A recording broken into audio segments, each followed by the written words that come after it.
Assalamualaikum warahmatullahi wabarakatuh. Yang saya hormati Bapak Muhammad Baharudin, Shum MPD, selaku dosen yang mengampu mata kuliah Bahsul Kutub. Dan tak lupa teman-teman yang saya sayangi yang mendengarkan dan kuliah pada pagi hari ini. Perkenalkan, nama saya Muhammad Munarul Huda dan kelompok saya Afroh Yusriyah. Karena ada kendala tidak bisa untuk hadir dalam presentasi video ini karena beliaunya mondok, jadinya saya yang mewakilkan untuk mempresentasikan kelompok kita, kelompok kami maksudnya. Oke, langsung saja. Di sini pembahasan pada perkuliahan kali ini yaitu membahas tentang urgensi ilmu dan ulama dalam hadis Sunan Abu Daud nomor 3157.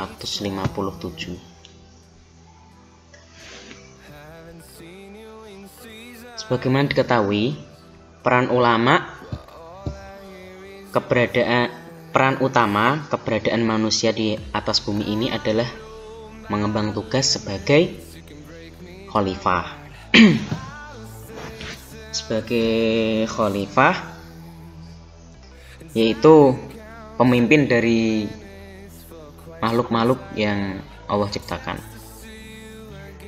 Begitu urgennya kedudukan ilmu, maka Islam dalam berbagai doktrin senantiasa mendorong manusia ke arah progresif ilmu. Hal ini terungkap dalam berbagai istilah, misalnya afala taqilun, afala tubsirun, afala yanzurun, dan sebagainya. Sejalan dengan itu, Allah menempatkan ilmuwan pada kedudukan yang begitu tinggi, sehingga tidak ada jenis manusia yang diberi kemuliaan yang begitu istimewa selain kaum ilmuwan.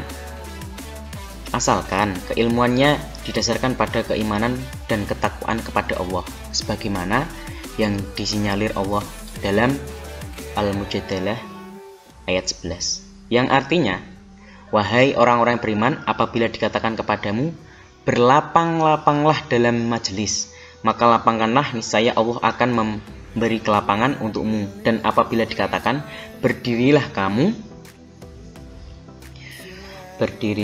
maka berdirilah, niscaya Allah akan meninggikan orang-orang yang beriman di antaramu dan orang-orang yang diberi ilmu pengetahuan berupa derajat, dan Allah Maha mengetahui apa yang kamu kerjakan. Oke, ayat-ayat seperti inilah yang senantiasa diamalkan oleh Nabi Muhammad SAW, sehingga dalam sirahnya beliau banyak kesempatan telah menyediakan waktunya dalam rangka mengajarkan ilmu yang diketahui kepada sahabat-sahabatnya. Sehubungan dengan fenomena tahunan di setiap tahun ajaran, anak-anak yang sudah masuk usia sekolah mulai tingkat pendidikan dasar sehingga tingkat perguruan tinggi begitu antusias mencari dan memilih salah satu jenjang pendidikan yang sesuai dengan kebutuhannya, baik itu pilihan orang tuanya atau karena pilihan anak itu sendiri. Yang menjadi persoalan adalah kebanyakan mereka itu belum mengetahui apa itu ilmu yang sesungguhnya. Bisa dikatakan di sini itu adalah ilmu yang bermanfaat. Dan ilmu-ilmu apa saja yang dibutuhkan dalam hidup, dan balasan apa yang diperoleh para pencari ilmu, karena boleh jadi yang diinginkan belum tercapai, tapi berkah ilmu sudah diraih. Oke. Kita masuk kritik sanad. Di dalam hadis ini bisa dibaca sendiri ya. Nanti kalau nggak kelihatan yang samping sini karena ada saya, bisa dibaca lewat dokumennya. Oke. Kita langsung saja ke artinya saja ya. Saya bacakan. Artinya, telah menceritakan kepada kami, Musaddad bin Musarhad telah menceritakan kepada kami, Abdullah bin Daud, aku mendengar Asim bin Raja bin Halwah menceritakan dari Daud bin Jamil dari Kasir bin Qais, ia berkata, aku pernah duduk bersama Abu Ad-Darda. Abu Ad-Darda di sini sebagai sahabat baginda Nabi di Masjid Damaskus. Lalu datanglah seorang laki-laki kepadanya dan berkata, wahai Abu Ad-Darda, sesungguhnya aku datang kepadamu dari kota Rasulullah Shallallahu Alaihi Wasallam karena sebuah hadis yang sampai kepadamu bahwa engkau meriwayatkannya dari Rasulullah, dan tidaklah aku datang kecuali untuk itu.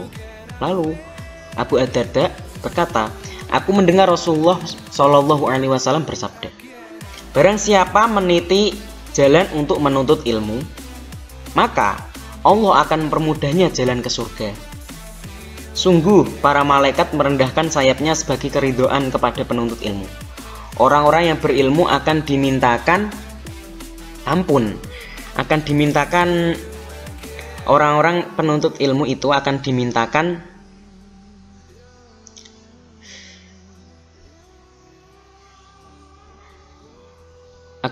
maaf oleh para penduduk langit dan bumi, sehingga ikan yang ada di dasar laut pun berdoa. Kelebihan seorang alim dibanding ahli ibadah seperti keutamaan rembulan pada malam purnama atas seluruh bintang. Para ulama adalah pewaris para ilmu. Para ulama adalah pewaris para nabi, Dan para nabi tidak mewariskan dinar dan dirham. Mereka hanyalah mewariskan ilmu. Barang siapa mengambilnya, maka ia telah mengambil bagian yang banyak. Telah menceritakan kepada kami Muhammad bin Al-Wazir Ad-Damashqi telah menceritakan kepada kami Al-Walid. Ia berkata, ia berjumpa dengan Syabib bin Syaibah. Lalu ia menceritakan kepadaku dari Utsman bin Saudah dari Abu Ad-Darda dan Nabi Muhammad SAW. Seperti itu hadisnya. Dan ini para urutan-urutan sanadnya bisa dibaca. Ada Musaddad bin Musahad, Abdullah bin Daud, Hashim bin Roja' bin Haywah, Daud bin Jamil, Kasir bin Qais, Muhammad bin Al-Wazir Ad-Damashqi, Al-Walid, Syabib bin Syaibah, Utsman bin Abu Saudah, Abu Ad-Darda. Oke, kita masuk kepada pembahasan dari kritik Aidis, kajian linguistiknya atau kajian balaghah. Di sini saya tidak menampilkan semuanya. Aslinya itu dilihat dari konteks hadisnya itu banyak sekali balaghah, tapi hanya saya menampilkan beberapa saja yang sekiranya sudah memenuhi syarat lah. Oke. Ikan berdoa mendoakan. Ini maksudnya Allah, malaikat, ikan mendoakan, yaitu bisa menjadi tasbih dimi. Tasbih dimi adalah tasbih yang tidak terlihat musabah dan musabah bihnya. Bentuknya seperti bentuk tasbih pada umumnya. Oke. Allah mendoakan sama dengan itu Allah memberi rahmat. Jadi bukan seperti kita berdoa kepada Allah, masa Allah berdoa dengan dirinya sendiri, kan nggak mungkin. Jadinya maksud di sini adalah Allah mendoakan itu Allah memberi rahmat, dan malaikat mendoakan semoga orang-orang belajar itu diampuni dosanya. Seperti ucapan. Lalu ada kalam khobar lazim faidah. Kalam khobar lazim faidah ini yaitu jadi baginda Nabi itu memberitahu bahwa ada hadis seperti ini. Lalu untuk membuat para pendengar atau para yang dihadisi, yang disampaikan hadis itu untuk berbuat kebaikan. Intinya tuh untuk mengajak kepada kebaikan tersebut. Jika kamu mencari ilmu, maka jalan menuju surga. Nah, itu ada seperti kayak gimana ya? Maaf ya, saya agak lupa. Jadi mohon dimaklumi. Intinya itu ada sebab dan akibat gitu loh. Oke. Langsung saja, nah kita lanjutkan lagi pembahasan daripada kelamaan, biar tidak panjang lah. Kita lanjutkan. Kita masuk kepada kajian tematis komprehensif atau kajian persamaan hadis. Kajian ini berkaitan dengan mempertimbangkan teks-teks hadis lain yang memiliki tema yang serupa, baik dari segi lafadz ataupun maknanya. Berikut ini ada beberapa hadis yang hampir sama dengan hadis Abu Daud nomor 3157, yaitu hadis Sunan Tirmidzi nomor 2570. Saya langsung ke artinya saja ya. Artinya, telah menceritakan kepada kami Mahmud bin Ghailan telah menceritakan kepada kami Abu Usamah bin Al-Amsi dari Abu Sa'id dari Abu Hurairah, dia berkata, Rasulullah bersabda, barang siapa berjalan di suatu jalan untuk mencari ilmu, niscaya Allah akan memudahkannya baginya jalan ke surga. Ini seperti teks yang ayat ke ayat, seperti teks yang sabda Rasulullah yang pertama tadi, yang baris pertama. Lalu ada lagi hadis Sunan Ahmad. Aslinya ini di dalam dokumen itu ada di dalam file, dalam dokumen itu ada banyak, tapi saya mencantumkan 2 saja di sini karena biar tidak kebanyakan, kuliah kita lebih cepat lebih baik, makanya 2 saja yang penting-penting. Oke. Yang artinya ini telah menceritakan kepada kami Muhammad bin Yazid telah menceritakan kepada kami Asim bin Raja bin Nawiyah dari Kasir bin Qais. Ia berkata, seorang dari Madinah datang menemui Abu Darda. Ketika itu ia berada di Damaskus. Abu Darda bertanya kepada orang tersebut, wahai saudaraku, apa yang bawamu kemari? Orang tersebut menjawab, karena suatu hadis yang telah sampai kepadaku. Lihat, ini sama persis sama yang tadi. Ketahuilah, dan Rasulullah bersabda, ketahuilah bahwa aku mendengar Rasulullah Shallallahu Alaihi Wasallam bersabda, barang siapa yang meniti suatu jalan untuk menuntut ilmu, maka Allah akan memudahkan baginya jalan menuju surga. Sama. Oke, kita lanjut saja. Nah ini yang lain. Ini kajian konfirmatifnya, yaitu persamaannya dalam Al-Quran, yaitu ada pada surat Az-Zumar ayat 19, lalu surat Al-Mujadilah ayat 11.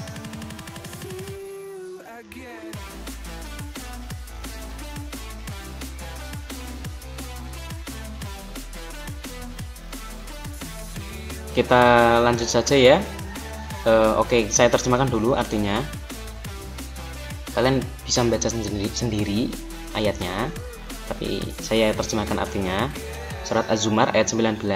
Artinya, apakah kamu, hai orang musyrik yang lebih beruntung, ataukah orang yang beribadah di waktu-waktu malam dengan sujud dan berdiri, sedang ia takut kepada azab akhirat dan mengharapkan rahmat Tuhannya?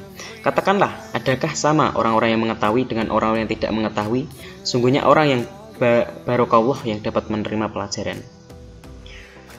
Lalu surat Al-Mujadilah, terjemahan arti, orang-orang beriman apabila dikatakan kepadamu, berlapang-lapanglah dalam majelis, maka lapangkanlah, niscaya Allah akan memberi kelapangan untukmu, dan apabila dikatakan berdirilah kamu, maka berdirilah. Saya Allah akan meninggalkan orang-orang yang beriman di antaramu dan orang-orang yang diberi ilmu pengetahuan beberapa derajat, dan Allah Maha mengetahui apa yang kamu kerjakan. Oke, seperti itu. Lalu ada lagi surat Al-Ankabut ayat 3. Wa tilkal amthalu tadribuha linnas wa ma yaqiluha illal alimun. Yang artinya, dan perumpamaan-perumpamaan ini kami buat untuk manusia dan tiada yang memahaminya kecuali orang-orang yang berilmu. Oke. Lalu kita lanjut kepada asbabul wurudnya, yaitu analisis realitas historis. Sebelumnya maaf ya, saya kemarin itu bersama Mbak Afroh ya, LDRan gitulah, kontak-kontakan online dari WA itu, saling mencari. Saya mencari kemana-mana asbabul wurud yang tepat itu kok nggak ada gitu loh. Jadinya saya ambil dari hadisnya.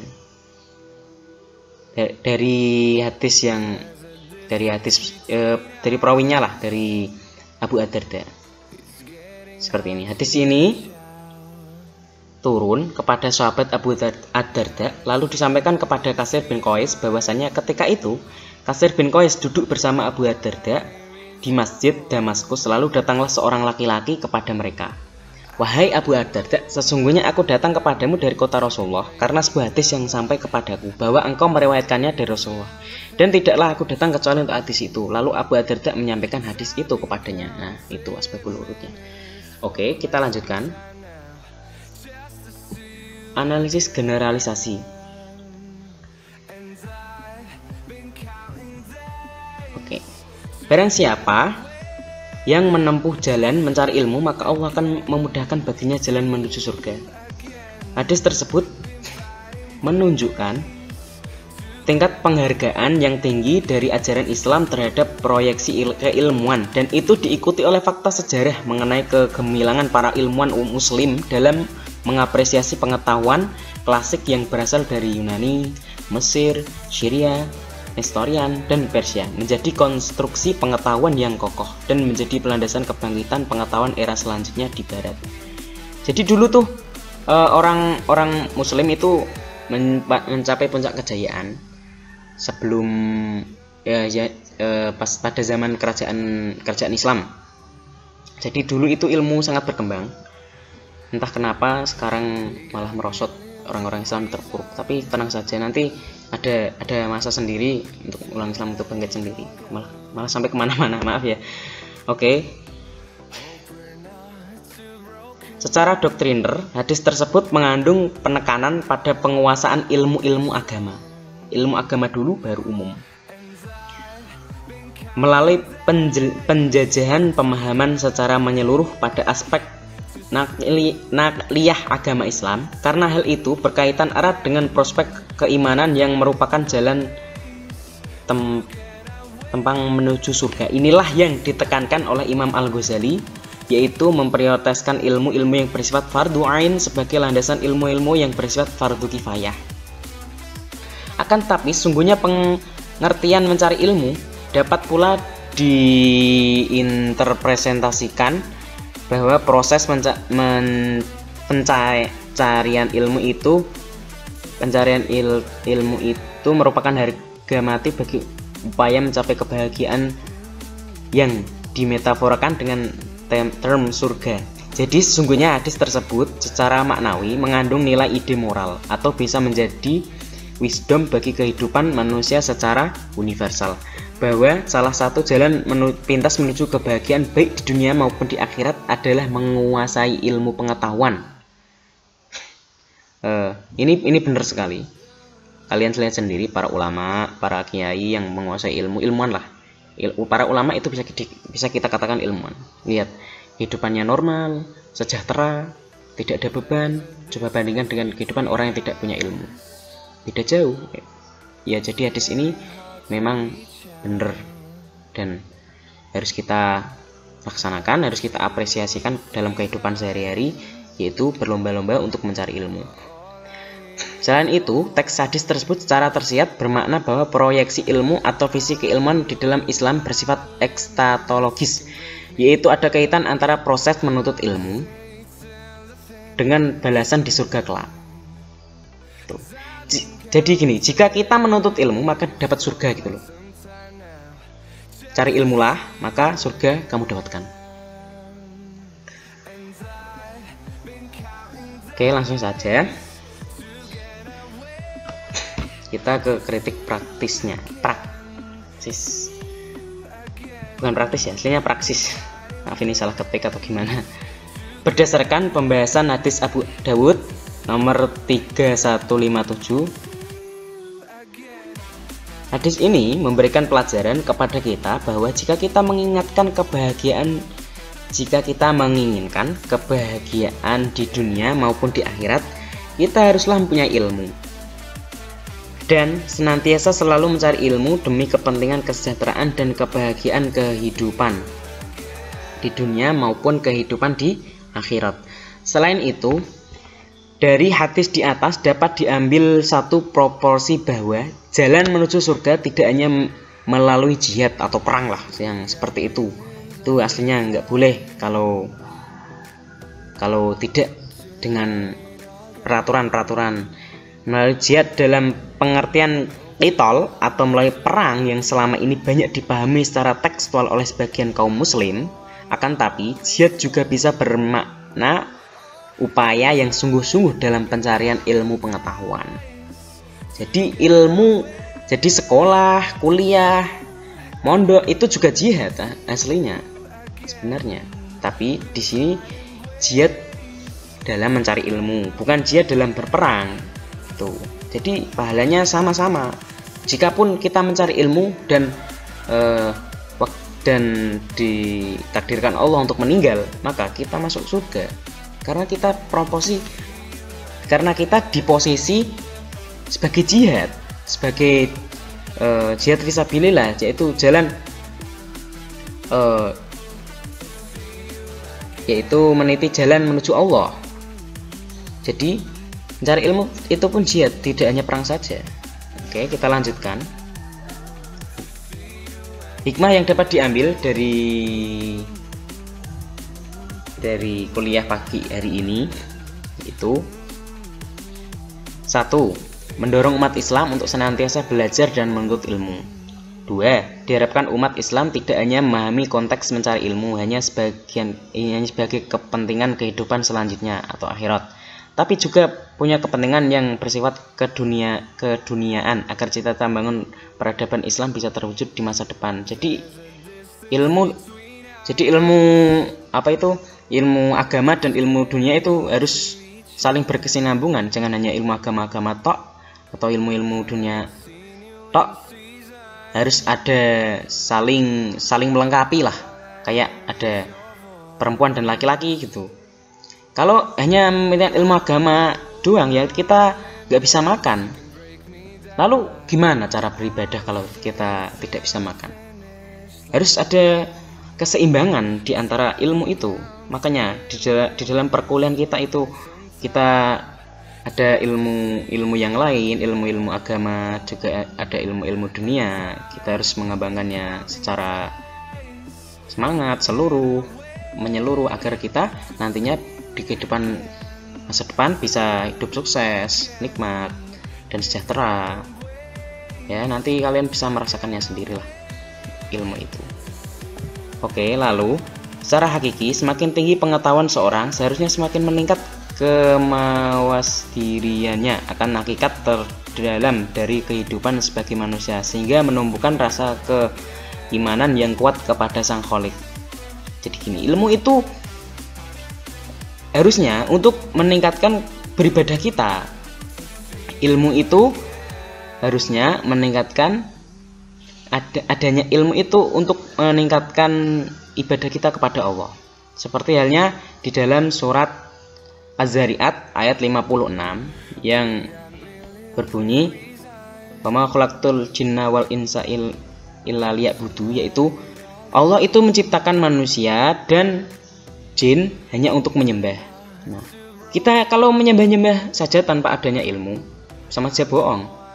Menyembah-nyembah saja tanpa ada ilmu sama saja dengan kita berdusta. Maka ilmu itu penting untuk suatu jembatan jalan menuju Allah, untuk jalan menuju ibadah gitu. Jadi penting banget di sini untuk kita mencari ilmu. Ya, kita masing-masing sama belajar, saling semangat mendoakan, dan saya nanti akan mendapatkan ilmu yang bermanfaat. Amin amin ya rabbal alamin. Demikianlah yang dapat saya sampaikan.